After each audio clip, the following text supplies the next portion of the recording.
Hi, I'm Cassie, the English teacher, and this is part of my series about our family's move from the US to Uruguay a couple of years ago. Today's video is a little bit different because it does not apply only to Uruguay. It applies to any person who's moving from one country to another country. Another thing that is different about this video than some of my other videos is going to be that a lot of my videos are more teaching based and detail oriented and granular. And unfortunately, today we're talking about emotions. So that's a totally different kind of thing. So I hope you'll stick around.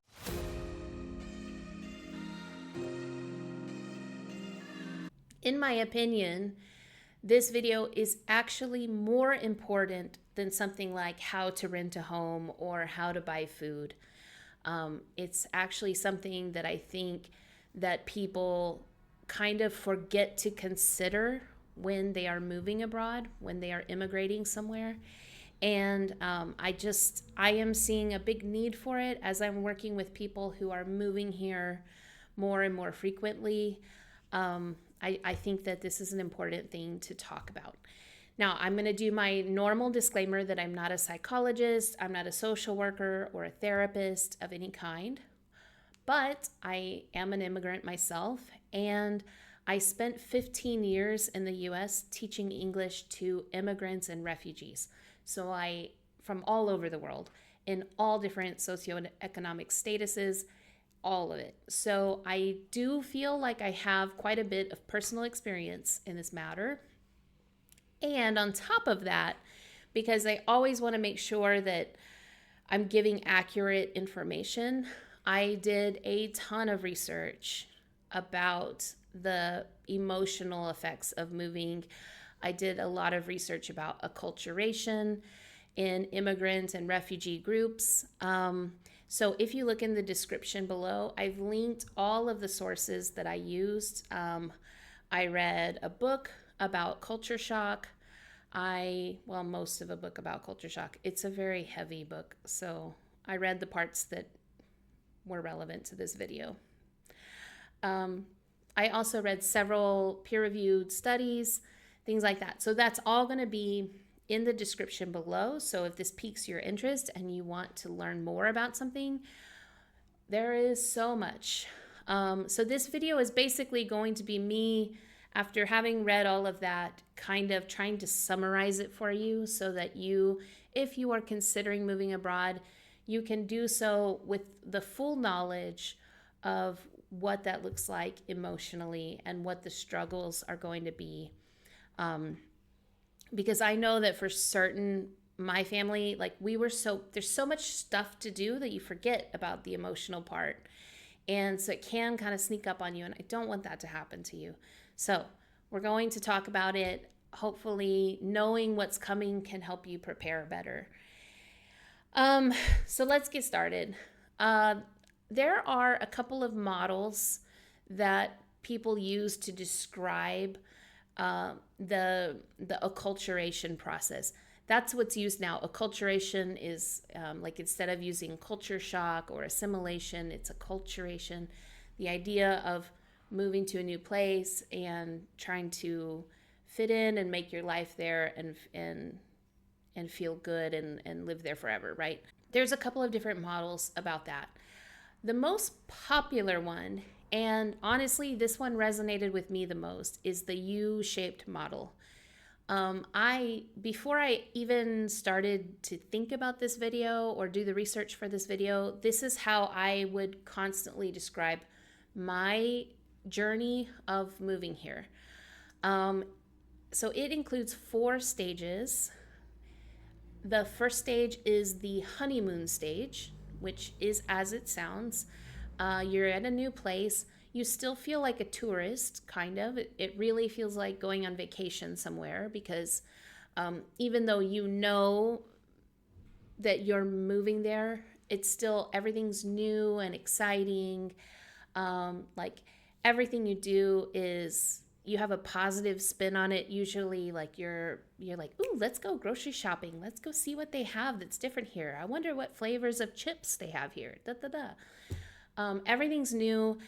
It also has the aspect of you haven't been gone long enough to start missing people yet.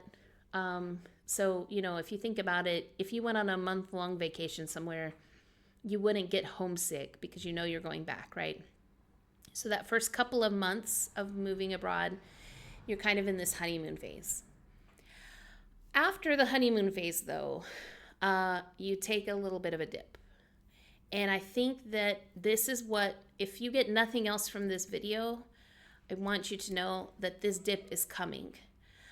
That if you first arrive and you're like, oh my God, everything's amazing, da da da, please know that it's very likely, everybody's experience is different, but in all the literature I read, this tends to be a really, really, really common theme, is that you go into a dip. Everybody tends to label this dip a different thing. The best one I found for it is frustration. So you're like honeymoon phase and then frustration. Suddenly the things that when you first arrived were like, oh, how quaint, look how they do that. Oh, that's so interesting. Oh, look at our new country. It's so interesting how they do this thing. After a few months, you might be like, ugh, again, or like you might get frustrated by the very same thing that a couple months prior you thought was cute or quaint or interesting. That's very normal. That happens.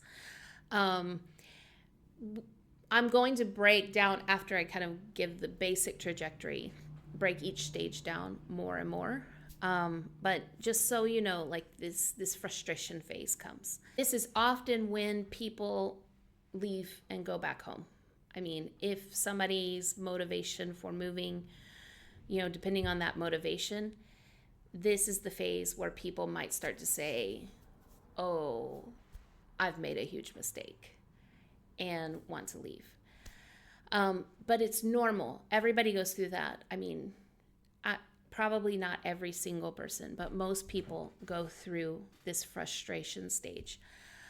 After you go through the frustration stage, if you tough it out, if you get through it, the next phase is the adjustment phase. So the literature varies, like based on the study. The honeymoon phase might be 1 to 2 months. The frustration phase might take 6 months to a year. And then the adjustment phase starts. That's where you are starting to understand the country you've chosen to live in. You're starting to understand the culture better. You know the language better if it's a different language. You know the expectations. You have everything set up. Like things are starting to get easier. You're starting to adjust. And then after the adjustment phase is adaption. And this is kind of the plateau. So you have like honeymoon phase, frustration, adjustment is coming back up. And then adaption is where you learn how to get along. Maybe you have a job in the country. Maybe your kids are in school and you understand how the school works. Like everything is starting to make sense. Everything feels more natural. You feel like you belong. You have community, things like that. So that is kind of the journey that a lot of people take. There is another journey in the literature. So this is the common one, the U-shaped graph, and it has been for many, many, many years. Another graph that people use is more of like a J-shaped curve. So some people do not have that honeymoon phase. They come in and everything being different already is difficult. It starts out difficult, and over time, it starts to get better. Whether you are a U-shaped graph person or a J-shaped graph person probably depends primarily on your personality. If you are a flexible person, then you're probably going to have more of a U-shaped graph. If you don't like change and you feel very stressed out by new things, then it's probably going to be more like the J-shaped graph. It can also be the motivation behind moving can determine which one you're in. So maybe you got a great job in another country, so you're on the U-shaped graph, where your partner is being drug along, maybe not super excited about it. They might be on the J-shaped graph, where they didn't really want to come in the first place, so that honeymoon phase isn't there. It just depends on your situation and what's going on. I also think if you are a refugee, or if you are an immigrant, we need another word that is somewhere between immigrant and refugee. Like if you are an immigrant who, maybe an unplanned immigrant would be a good way to say it. Maybe something is going on in your country that politically that means that you feel like you have to move. Then you might have this honeymoon phase because you finally feel safe. And that's really common too. I know a lot of trans people who have moved, and there is an overwhelming feeling of calm and safety, because they feel like, okay, I'm not persecuted anymore in this new place. And so that can be the honeymoon phase. So it's just going to depend on your motivations, your circumstances, your personality, your resources, which one you go through. But they both still kind of have these same phases. So let's go through those phases.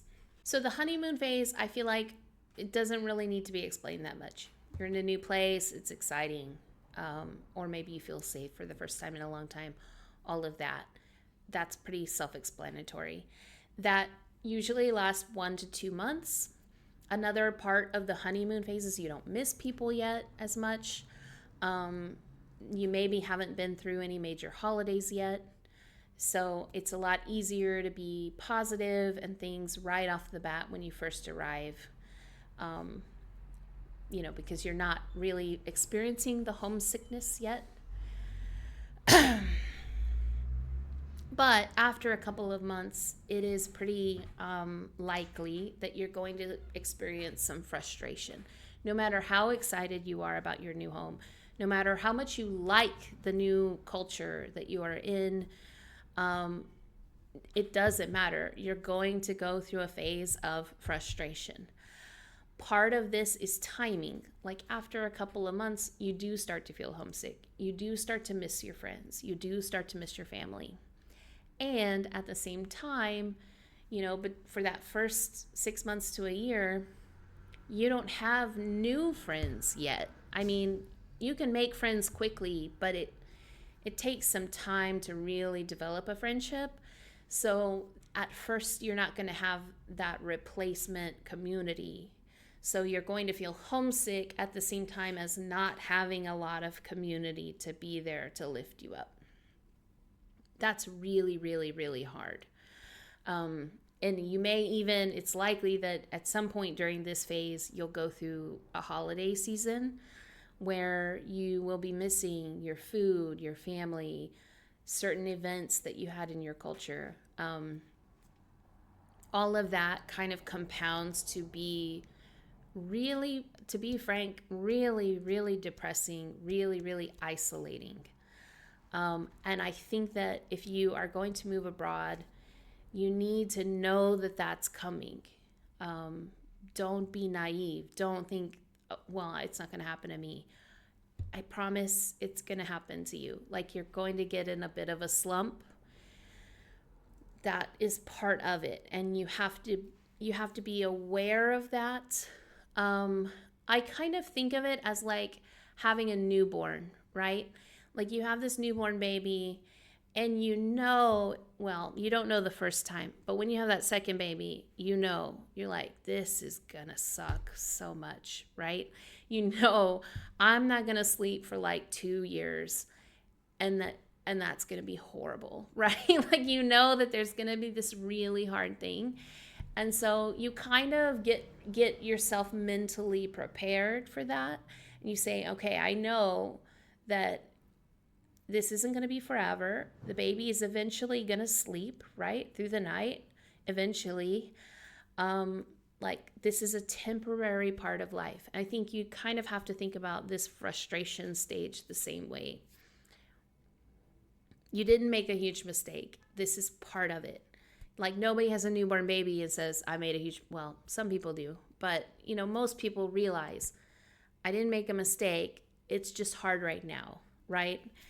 So try to kind of frame it in your mind, like, be ready for it, and don't let it make you think that you did the wrong thing, is my main thing.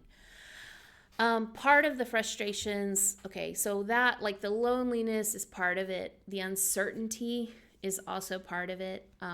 You never know what's happening, like global events, politics, things change, a job loss, like it's very uncertain time. So for me, I feel like this, like, loneliness and the uncertainty, all of that together, it feels like COVID. So I often will ask people in consultations, like, how did you do during COVID? How did your family do during COVID? How did you and your partner do during COVID? That's a great way to look at it, because that, again, was about a year long, right? That we were all stuck at home. Everything was uncertain. People lost jobs. Like, everything was hard, right? And we were home. We didn't get to go out and be with our friends. That's how it's going to be when you first move to a new country, because you just don't have friends yet. Like, you're going to be home. You're going to only have each other to lean on. If you have a family, like, you're going to be together a lot, and you're going to have each other to depend on. So if you did terribly during COVID, it is maybe you will not be able to move abroad. Like, maybe your family wouldn't be able to handle it. It's better to just admit that than to try to do it and fail, right? Sorry. I don't want to dissuade anybody, but I do kind of want to dissuade people if they aren't looking at the reality of the situation. Does that make sense? There is the legal process. No matter where you go in the world, you're going to have a bureaucratic legal process, and it's frustrating and it's hard, and there's a million things to do. And, things change, like laws pass, and suddenly the visa process is different. Like, you have to be aware that it can change in a moment's notice, and that can be really, really difficult, especially if you're juggling, like, a family and all of this. It's a lot. The legal process is a lot. Also, with that kind of is the financial stress. So, if you just imagine a move across the U.S., how much money that costs, it's a lot, right? And then you add in all of the immigration fees, all of the paperwork you have to do. It's kind of a death by 1,000 cuts situation. It's stressful because you have to hire an immigration attorney, or in Uruguay, you don't have to hire an attorney, but it's better to hire somebody to help you with the process who understands what they're doing. And you have to, like, figure out if you can trust this person, and if it's worth the money, and are they charging you a fair rate? Like, there's so much financial stress involved in the move. Maybe you're selling a house, packing up your stuff. Like, it's just a lot. It's a lot to do at one time. And I think being aware that all of that stress starts to set in, because again, for that honeymoon phase, maybe you're in an Airbnb when you first arrive. It's a little bit easier, but then once you have to start applying for the residency or the visa, or once you have to start getting an apartment or getting health insurance or all of those things, like, it's a lot to do.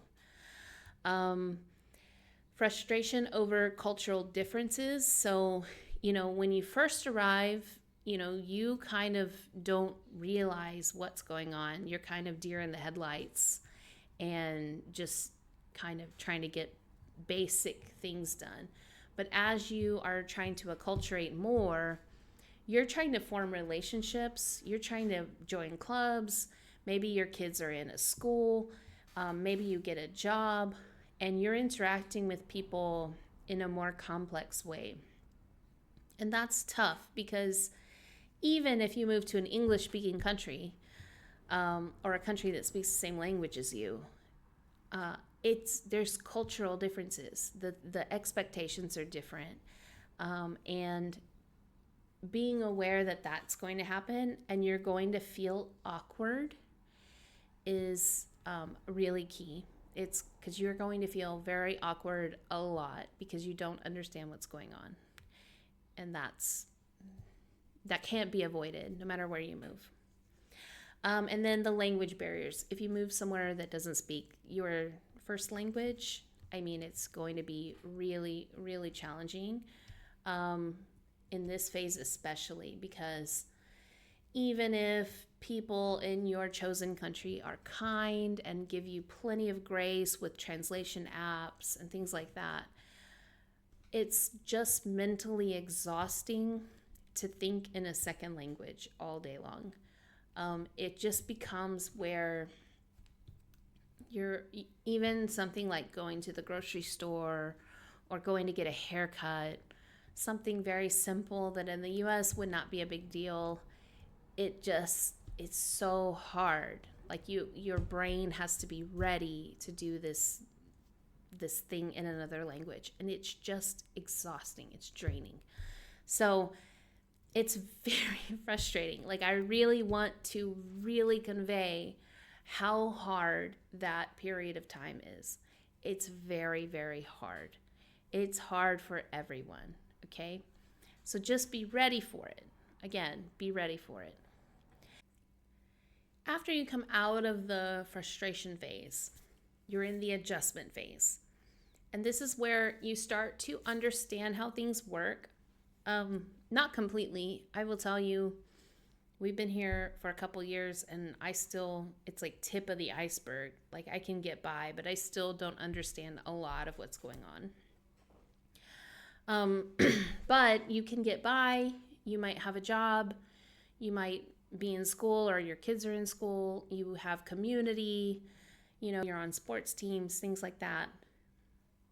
That starts to kick in, and you're like, okay, I can do this. I'm adjusting, I'm getting through this. I'm getting the hang of it. I'm going to be okay. That's a great feeling. That is a really good feeling, actually. Okay, so I do have, from the research I did, here are some of the predictors of being able to make it to the adjustment phase. So the first one is intrapersonal. So obviously your personality. My husband actually had the best insight ever on this. We were reading this article about somebody who had moved to, I think, Spain, and then went home and said it wasn't what they thought it was going to be, And my husband was saying, I think it's really, really hard to immigrate because you need to be type A enough to make the plans, do the research, get all the paperwork, fill out all the things, sell your house, get rid of your stuff, make the move. There's so many things to do. You need to be able to do all of those things. But you also have to be go with the flow, flexible enough to fit in wherever you move and to adopt a new culture and fit in with a new culture. And it's really rare that one person has both of those things as part of their personality. You're lucky if you can even have a couple, two partners, and one of them is type A and one of them's flexible. It is hard. And so I think knowing is half the battle, though. So if you have a personality where you are flexible, you are open to new ideas, that is going to help a lot. It also, though, is going to be preparation before moving. Are you doing the emotional work, even therapy? We did a lot of therapy in the year before we moved to prepare for the move, like to prepare ourselves mentally and emotionally to do it, because it did feel like such a big thing, right? Preparation in terms of like learning the language, learning the culture, learning about the country you're moving to. That's helpful. And then your motivation, your personal motivation, like so in, cheesy personal development things, they'd be like, what is your why? What is your why though? Like if you are saying, I have to leave the US because, I'm in a class that's being targeted, then probably whatever happens, you're going to be able to stick it out because you're going to say, hey, I don't like everything about here, but at least I'm allowed to be here existing, not bothering anyone, right? So your motivation is going to be a huge part of it too. The people who I see who come and then end up leaving usually didn't have like a really strong reason to leave. They just kind of were like, let's just try out a new place. Well, then when it gets hard, you're more likely to bounce. Okay, so that's intrapersonal. Now we're going to talk about interpersonal. That's your social support networks. So we kind of have three types here. You have your people back home that you stay connected with. And in the year 2025, we have amazing tools to stay connected, and it's great. You have immigrant or expat communities that are great, especially when you first arrive. They can help you learn how things work, especially if there's a language barrier, help you get settled in. And then we have the people in your chosen country. All of the research that I read says that you will have the best success in acculturating, in adjusting, in adapting, if you have friends in the country where you move. So we're in Uruguay. Having Uruguayan friends is key, right? There's a lot of reasons for that. Some of it is just building community and having a sense of belonging, but then also just having information, just practical stuff. Like my Uruguayan friends have been, oh my God, amazing to me in terms of saying, oh, hey, there's an election tomorrow, so this is going to be different. Or, oh, hey, there's a holiday tomorrow, so there's not going to be any buses running. Like, I know you take the bus a lot. There's no buses. Like stuff that I might not know on my own. That's been hugely, hugely helpful. But then also just in, feeling like you belong in the place. So you really have to have all three. Friends from back home are still really, really important, or friends and family from back home. Your support system is still really important, especially at first, because as much as I love my Uruguayan friends, if I'm dealing with something like really deep or really like emotional, my level of Spanish is not high enough to really convey what I want to convey. And even if it was, talking to a friend you've known for 20 years who knows your family and who has known your husband for 20 years and who has known you and your kids since they were born, like there's something to be said for that. So it's tricky, but you've got to make sure you balance all three of those relationships. Keeping your friends back home, making sure you check in with them, having long phone calls with them is key. Having immigrant communities or expat communities is also key, especially if you have kids, because it's sometimes you just want a break, right?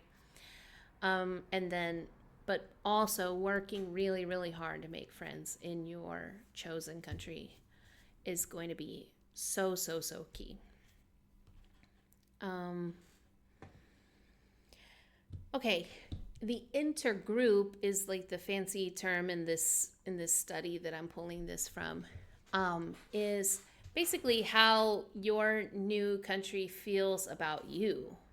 So You can do a lot of work internally and you can make a community, but if you're in a country that hates immigrants, that's still going to be part of it. That's going to be a challenge for you.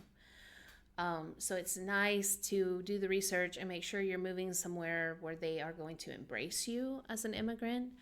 And then also, like, being a good immigrant, like being a person who's trying to fit in and trying to make those relationships is going to help with that as well. But yeah, the culture you're in is definitely going to have an impact on how quickly you can adjust and how quickly you can adapt. They use this idea in this study of cultural distance, like how similar your home country is to your chosen country. And so the closer those are, the easier it's going to be. So like if you move from the US to the UK, it's different, but like same language. I watch a bunch of UK shows. Like it's not so different. Like it wouldn't take that long to feel like you understood what was going on, versus moving to a country with another language, with another religion, with a totally different culture. That's going to be that's just going to take you longer. It's not to say don't do it. It's to say this curve of adjustment is just going to take longer than it might if you were in a country that's closer in culture to your own. Does that make sense? Okay. Then adaption is when you are through the adjustment and you feel like you belong somewhere. You feel like you are part of that country. Maybe you've gotten residency or citizenship. You have a job there. Your kids go to school there. You have a home there. You have a community there. You truly have kind of like made it right in the new place. That's the goal, I think, for most of us who are moving abroad, unless you plan to go back. If you're, this is kind of more for people who are trying to stay in their chosen country. Adaption is the goal, and it is possible. Whether your curve takes 2 years or 20 years kind of is just going to depend on a lot of your own factors. So some of the things that also we talked about personality traits. Locus of control is a big one. Feeling like you control your destiny and you can make choices for your own life is going to help you a lot. Flexibility. It's really interesting because extroversion is like a double-edged sword. Extroversion can help you a lot because you might be able to make more friends more quickly, but it can also harm you because if you need to be out and with people, and when you first arrive you are having that like language barrier or cultural barrier and you're not getting that, it can actually make you more depressed. So extroversion is not necessarily like, yeah, I'll be great, I love people. I mean, yes, but be ready to experience, some isolation, some level of isolation. Tolerance of ambiguity is huge, just because you never really fully understand what's going on for the first couple years. Like everything's ambiguous, and if you are someone who can't tolerate that, you're going to really, really struggle at first. Another thing to talk about is stress between partners. That is a big, big challenge, and I honestly don't think it's really talked about enough in this space. It is so hard to move abroad, and then every person is going to have different responses. This little roller coaster journey, or even if it's a J curve, everybody is going to experience that at different rates, right? And that is tough because you can experience where one partner is like, oh my God, this is so great. I love it here. And the other partner is like, we made a huge mistake. I hate it here. That can happen. In fact, I think it might be pretty common if people were open and frank about it. It's probably pretty common. Um, we all have different coping strategies. So one person might just be better at figuring things out than the other person. Um, or the coping strategies we choose, we might not like what our partner's coping strategy is. If one partner's coping strategy is to go out and try to make friends and try to get community, and the other person's coping strategy is to withdraw in and not leave the house, you're going to have a big problem there.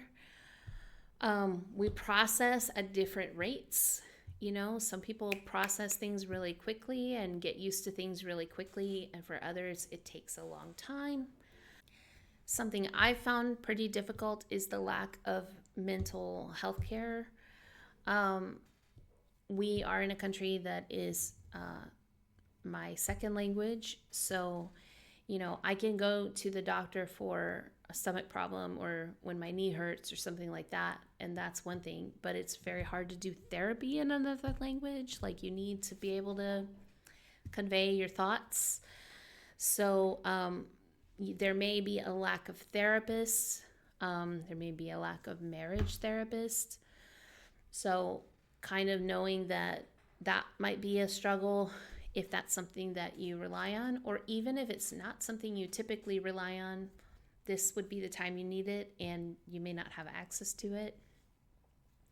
The lack of community, like I said, one partner might be really good at going out and making friends and the other partner might not be, and that can cause some friction.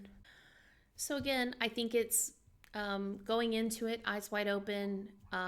Hey, things might be really hard for a year or two, and we're agreeing in advance that it's going to be hard and we're going to get through it, I think is really key. I think it's something that couples should do before moving, for sure.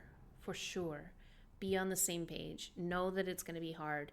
Know that it's going to be survival mode for some period of time. Again, it's like having a newborn. You're really saying, I'm going to sign up for my life to suck for 2 years because I want this child, and in the long run, I'm going to be happy that I have this child. It's almost the same thing. I'm signing up to go through something that's going to be really hard and it's going to suck a lot, because in the long term, I think it's better for me and my family. And I think if you started out that way, you're going to be so much better off than kind of naively going, it'll be fine. Who cares? We'll just move across the globe. It's no big deal. That's a recipe for disaster. So there's one more phase to this. We talked about 4 phases, right?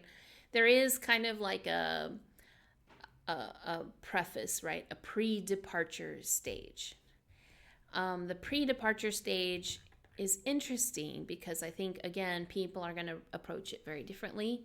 But I think most people I talk to, and I talk to people who are leaving the U.S. all the time, I help immigrants all the time. Most people in that pre-departure phase, the few months before you leave, it sucks. It's so hard. There is a lot of anticipatory anxiety, is what the literature calls it. Anticipatory anxiety. I'm like, that would be like the subtitle to my memoir if I ever make one, right? Anticipatory anxiety about everything all the time. Anticipatory anxiety, like worrying about things that are about to happen. Probably this video didn't help with that. I'm sorry. Grief and loss, because you're saying goodbye to people. You're often getting rid of all of your possessions. We sold or gave away everything we had and moved with suitcases. So there was a big period of grief and loss of stuff, of people, of all of that. It was just awful. It was really, really hard. So, you know, if you're watching this video and you're planning to move soon, chances are you're probably already experiencing that. So just know that, yeah, that's typical. A lot of people feel that way. It's very normal. I think this is another one where partners can be on like totally different pages. And again, sorry, if you don't have kids, I'm sorry. I'm just using analogies for what I know. I apologize. But, you know, I think, you know, the person who's carrying the baby often is aware of the baby before the other partner or partners in the relationship, right? Because you're already carrying the baby. You're already making sacrifices. You are already sick and uncomfortable and miserable because you're pregnant. So you're already kind of in the zone, right? But then your partner, it's like it wasn't real to them until they're holding the baby. You know, that's a very, very common thing that happens. Definitely happened for me and my husband. And then our move here was the same thing. Like I was doing all the work. He was working his job. He had a really stressful job. So I was doing all the work of like packing everything, selling everything, getting all of the paperwork, doing all the research, So it was already very real for me, and I was already going through a lot of grief and loss in that like pre-departure time that he was not going through. And so then when we moved here, it felt very real to him very suddenly. And that's when he went through his grief and loss. So also kind of think about that. Like whoever is doing the majority of the work to like get the thing going, you may already be suffering and you may already be in grief. And then when you move, it's like, oh, it's over. I did it. It's fine now. I'm great. I feel great. I feel super happy about this. And your partner may go into, oh no, what did we do? Because they're just kind of like it's real to them all of a sudden. So, I mean, I don't have any literature to back that up. I'm more backing that up from personal experience. But just kind of know that can happen too. The literature says that the best ways to prepare for all of this and get through it before you depart in that pre-departure stage, the best thing is to learn the language. So as much as you can practice the language, if you're moving somewhere that doesn't speak English, definitely do as much as you can to learn the language before you move. Therapy. Go to therapy. Go to preventative therapy. Talk about it. Have some coping strategies ready. There are so many coping strategies available, so many modalities in therapy. You kind of have to test them out and see which one works for you. Because if you don't have a coping strategy and then you move, you're probably going to rely on a bad one. So let's do the therapy beforehand, figure out what works for you beforehand, and be armed with a toolbox of coping strategies when you arrive. And then, it's like naming it does so much. Like, just know what's going to happen. That's why I made this video. That's like the main reason for this video, is just to make people aware of what's going to happen, of how hard it is. Because, it's easier to solve the problems of renting a place or doing the immigration paperwork or getting health care. Those, they're stressful, but they have a solution.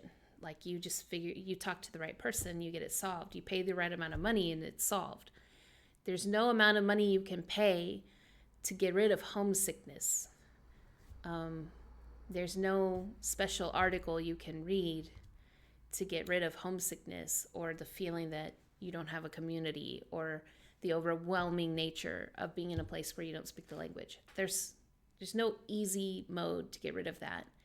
that's going to take some internal work and preparation. So the more you can do while you're preparing to move, the better off you're going to be. And sorry, that's not to say you shouldn't do it. It's the best thing I've ever done. Like, I love the country I'm in. I absolutely love Uruguay. I think it's the best thing we possibly could have done in the circumstances we were in. I'm thankful every day. I'm just trying to also be real about what to expect. Because especially that honeymoon to frustration dip, ooh, that is hard for people. That is hard. That's a hard thing. And so if you know it's coming, though, it's a little bit easier. So I hope this video was helpful. If you have moved abroad before and you have any tips, throw them down in the comments. If you have any questions, throw them in the comments. If you have any suggestions for other videos, throw them in the comments. I am working on a couple of videos that are more detail oriented. One is about the school system here in Uruguay. And for that, I'm going to interview a good friend of mine who works in the school system or has worked in the school system, and he understands it really well, because I want to make sure that I'm giving accurate information. And then I am going to make a video about bringing your pets here. And again, I didn't bring a pet here. I only brought 2 children. I'm going to interview somebody who brought a pet and lives with their pet here and talk about that whole experience with them. So those videos just take longer because I have to coordinate with other people. So, alrighty. I hope that was super helpful, and I will see you next time. Bye.